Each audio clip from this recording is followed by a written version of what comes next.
दोस्तों नमस्कार, मेरा नाम प्रशांत है और आप देखना शुरू कर चुके हैं आपका अपना खुद का चैनल खुद रंग। अभी बीते दिनों इस देश के गृह मंत्री अमित शाह ने बाबा साहेब डॉक्टर भीमराव अंबेडकर का अपमान किया था। अब बाबा साहेब के अपमान का, सरकारी अपमान का, बाबा साहेब डॉक्टर भीमराव अंबेडकर के सरकारी अपमान का एक ताजा मामला सामने आया है।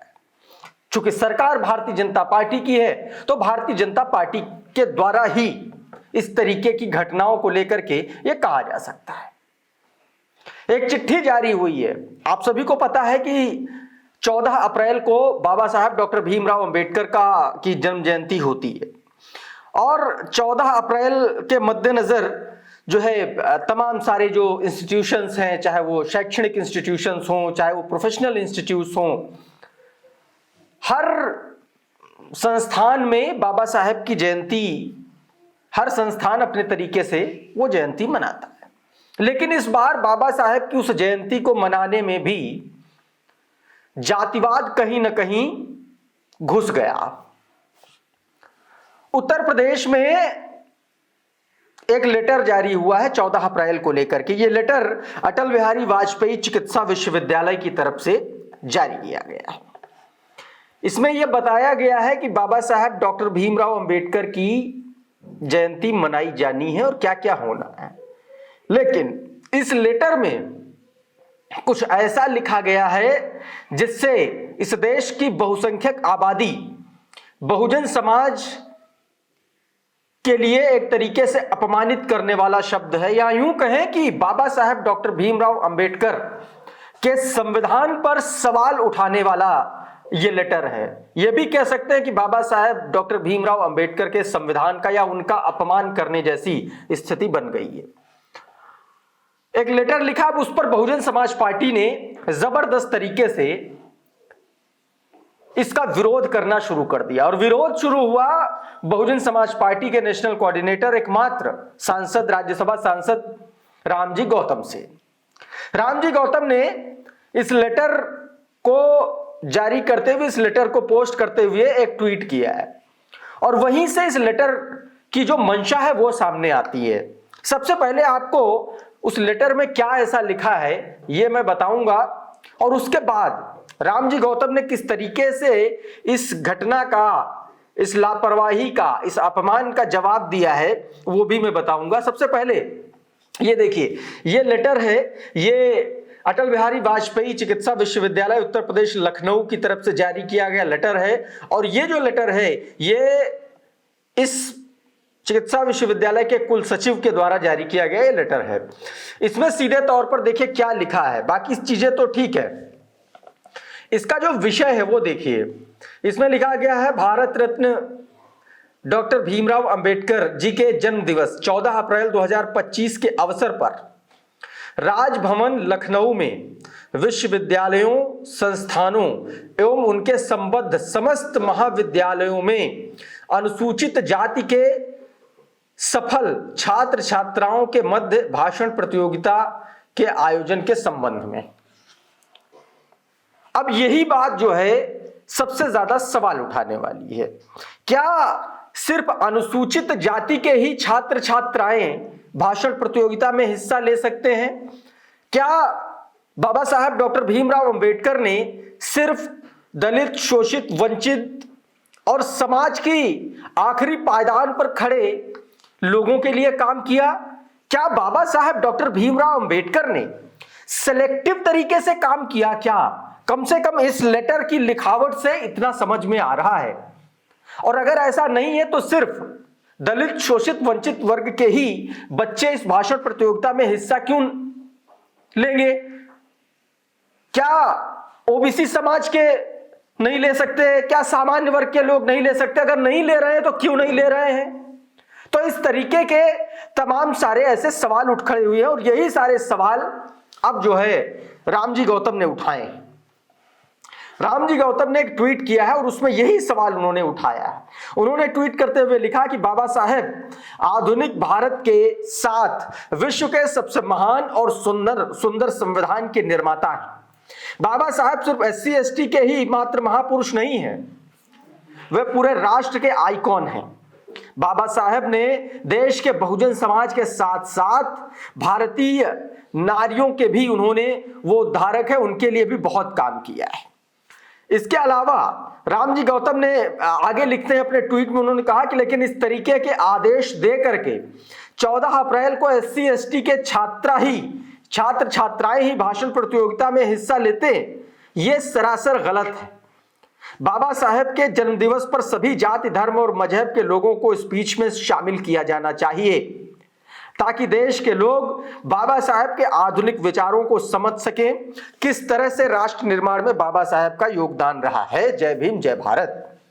यह सीधे तौर पर यही बात रामजी गौतम ने कही कि क्या यह एक तरीके से बांटने की कोशिश तो नहीं है कि सिर्फ बहुजन समाज के छात्र छात्राएं ही इस भाषण प्रतियोगिता में हिस्सा लेंगे, और अगर लेंगे तो क्यों, ऐसा क्यों किया गया?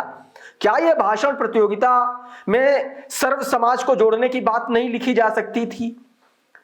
और अगर नहीं लिखी गई है तो क्यों नहीं लिखी गई है? क्योंकि दोस्तों बात सही बात है कि बाबा साहब ने सिर्फ दलितों, शोषितों, वंचितों के लिए काम नहीं किया, उन्होंने महिलाओं के लिए ऐसे ऐसे काम किए, उन्होंने हर आदमी, इस देश का रहने वाले हर व्यक्ति के लिए उन्होंने काम किया।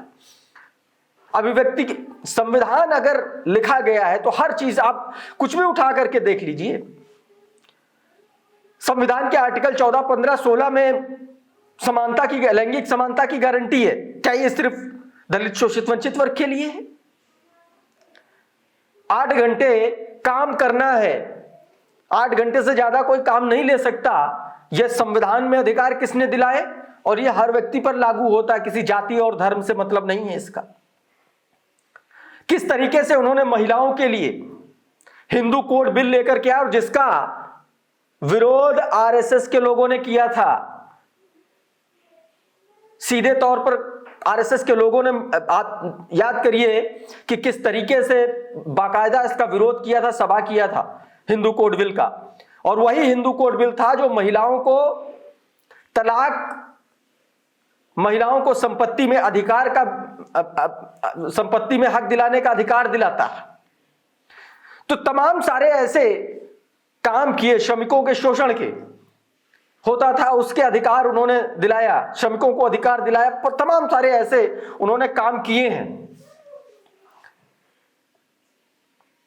जो बाबा साहब ने जो काम किए उससे ये बात सही साबित होती, साफ साबित होती है कि उन्होंने सिर्फ एक समाज के लिए काम नहीं किया, उन्होंने सर्व समाज के लिए काम किया है। और ना सिर्फ सामाजिक तौर पर, आर्थिक तौर पर आप देखिए आरबीआई के लिए उन्होंने कितना बड़ा काम किया। रिजर्व बैंक की स्थापना उन्होंने की, मुद्रा नीति को प्रभावित किया, मुद्रा को अपनी भारतीय मुद्रा के लिए कितना कुछ काम किया। तो तमाम सारे ऐसे काम हैं जो उन्होंने किए। लेकिन अगर बाबा साहब को सिर्फ एक जाति विशेष, एक वर्ग विशेष के लिए सीमित करके रख दिया जाएगा तो यह बहुत साजिश की बात है कि कम से कम उनको एक बहुत ज्यादा लिमिटेड करने की कोशिश की जा रही है। और इसीलिए रामजी गौतम ने सीधे तौर पर इस पर सवाल उठाया है। और भारतीय जनता पार्टी के लिए क्या ही कहा जाए, तमाम सारे ऐसे नेता हैं जो लगातार, चाहे वो बाबा साहेब डॉक्टर भीमराव अंबेडकर की बात हो, चाहे वो बहन कुमारी मायावती जी की बात हो, अपमान करते ही रहते हैं। देखिए दिसंबर शीतकालीन सत्र चल रहा था, 17 दिसंबर 2024 को अमित शाह ने क्या कहा था? अंबेडकर अंबेडकर अंबेडकर अंबेडकर नाम लेने वालों ने उनको फैशन बना दिया है, फैशन हो गया है। और उसके बाद किस तरीके से बहुजन समाज पार्टी ने देशव्यापी आंदोलन किया था दोस्तों। हिंदू कोड बिल का मैंने आपसे जिक्र किया, और इसी हिंदू कोड बिल के खिलाफ 11 दिसंबर 1949 को दिल्ली के रामलीला मैदान में RSS के कार्यकर्ताओं ने एक सभा आयोजित की थी उसके खिलाफ, और कहा था अंबेडकर और नेहरू के, बाबा साहेब के पुतले जलाए थे इन लोगों ने। अभी देखिए कुछ दिन पहले ही, फरवरी में, इसी पिछले महीने जॉर्ज सोरोस का मुद्दा जब चल रहा था, उस वक्त भारतीय जनता पार्टी के लोगों ने क्या किया था? बाबा साहेब का जो फोटो था उस फोटो की जगह जॉर्ज सोरोस का फोटो लगा दिया था। इतना बड़ा अपमान आप सोचिए कि सिर्फ विपक्ष को नीचा दिखाने के लिए किया था इन लोगों ने दोस्तों। संविधान को बदलने की अनंत हेगड़े ने बोला था कि हम संविधान को बदलने आए, 2017 का बयान याद कीजिए। तो इस तरीके से तमाम सारे ऐसे बयान हैं, तमाम सारे ऐसी बातें हैं जो ये साबित करते हैं कि भारतीय जनता पार्टी के सरकार में दलितों, शोषितों, वंचितों का जो हक है वो मारा जा रहा है। उनके महापुरुषों को कहीं ना कहीं लिमिटेड किया जा रहा है, बाबा साहब के योगदान को लिमिटेड किया जा रहा है। अब एक बार फिर से ये विवाद नए सिरे से शुरू हो गया। दोस्तों, इस पूरे मसले पर आपकी क्या राय है, आपका क्या मानना है? अपनी राय हमारे कमेंट बॉक्स में जरूर दीजिए। ये वीडियो अगर आपको पसंद आया, अच्छा लगा तो इसको लाइक कर दीजिए, इसको शेयर कर दीजिए, और चैनल पर नए आए हैं तो चैनल को सब्सक्राइब कर लीजिए, बेल आइकन जरूर दबा दीजिए ताकि इसी तरीके के तमाम वीडियोस आपको सबसे पहले मिलते रहे। साथियों, बहुत बहुत शुक्रिया, बहुत बहुत धन्यवाद। आप जुड़े रहिए आपके अपने खुद के चैनल खुदरंग के साथ। नमस्कार।